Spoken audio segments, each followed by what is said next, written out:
18वीं सदी के भारत का वो दौर जब तलवारें सल्तनतें बनाती और बिगाड़ती थीं, उसी दौर में एक ऐसी प्रेम कहानी ने जन्म लिया जिसे आज भी याद किया जाता है। ये कहानी है एक अजय मराठा पेशवा और एक योद्धा राजकुमारी की।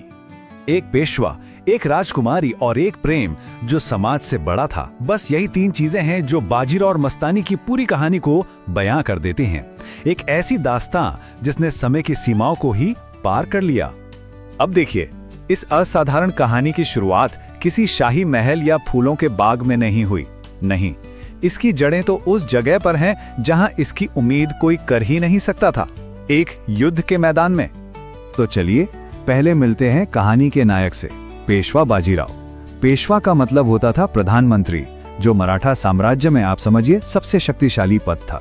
और बाजीराव सिर्फ एक प्रशासक नहीं थे, वो एक ऐसे जबरदस्त सेनापति थे जिनकी युद्ध नीति का लोहा दुश्मन तक मानते थे। और फिर थी मस्तानी। वो सिर्फ एक राजकुमारी नहीं थी, बल्कि खुद एक बहादुर और कमाल की योद्धा थी। मतलब उनकी सुंदरता के जितने चर्चे थे, उतने ही उनकी हिम्मत और तलवारबाजी के भी थे। और यही बात इस कहानी को सच में बहुत दिलचस्प बनाती है। इनकी मुलाकात, सोचिए, उनका रिश्ता रणक्षेत्र की धूल से उठा और मोहब्बत में बदल गया।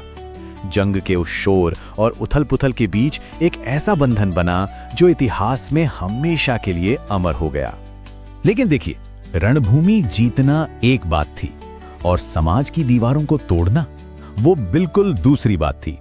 तो चलिए आगे बढ़ते हैं और देखते हैं कि कैसे उनकी मोहब्बत दुनिया के खिलाफ ही एक जंग बन गई। यहीं से उनकी असली लड़ाई शुरू हुई।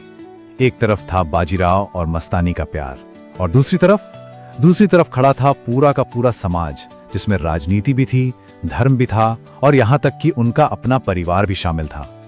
तो आखिर ऐसी क्या बात थी जिसने उनके प्रेम को इतना विवादास्पद बना दिया? पहली वजह थी राजनीति। इस रिश्ते से मराठा साम्राज्य के जो नाजुक गठबंधन थे वो खतरे में पड़ सकते थे। दूसरी वजह थी धर्म, क्योंकि दोनों अलग अलग मजहब से थे जो उस दौर का समाज बिल्कुल मानने को तैयार नहीं था। और शायद सबसे बढ़कर उनका अपना परिवार। बाजीराव के ही लोग इस रिश्ते के सबसे कट्टर विरोधी बन गए, और इसीलिए उनका प्रेम तलवारों का नहीं बल्कि इच्छा शक्ति का एक युद्ध क्षेत्र बन गया था। हर दिन एक नई चुनौती, हर दिन एक नया इम्तिहान जो उन्हें समाज के सामने देना पड़ता था। और हर कहानी की तरह इस कहानी का भी एक अंत था, पर यह अंत अधूरा था, दर्द से भरा हुआ था। और यह हमें बताता है कि उनके इस संघर्ष की असली कीमत क्या थी। इसके बाद जो हुआ वो बहुत तेजी से हुआ। बाजीराव अपने आखिरी सैन्य अभियान पर निकले। उनकी गैर मौजूदगी का फायदा उठाकर मस्तानी को कैद कर लिया गया। और जब बाजीराव तक ये खबर पहुंची तो वो इतने बीमार पड़ गए कि फिर उठ ही नहीं पाए। आखिर में तेज बुखार और टूटे हुए दिल के गम ने उनकी जान ले ली। और जैसे ही ये खबर मस्तानी तक पहुंची, उन्होंने भी अपने प्राण त्याग दिए। कहते हैं बाजीराव की मौत का कारण सिर्फ बुखार नहीं था, ये विरह था। विरह यानी किसी अपने से बिछड़ने का वो गहरा दुख, वो शोक। एक ऐसा दर्द था जिसे वो महान योद्धा भी सह नहीं सका। उनकी ये कहानी हमें एक बहुत जरूरी सवाल पर लाकर खड़ा कर देती है ना? कि क्या समाज प्रेम से बड़ा है? क्या नियम और परंपराएं दो इंसानों के बीच के रिश्ते से ज्यादा मायने रखती हैं? शायद इसका जवाब इसी आखिरी विचार में छिपा है।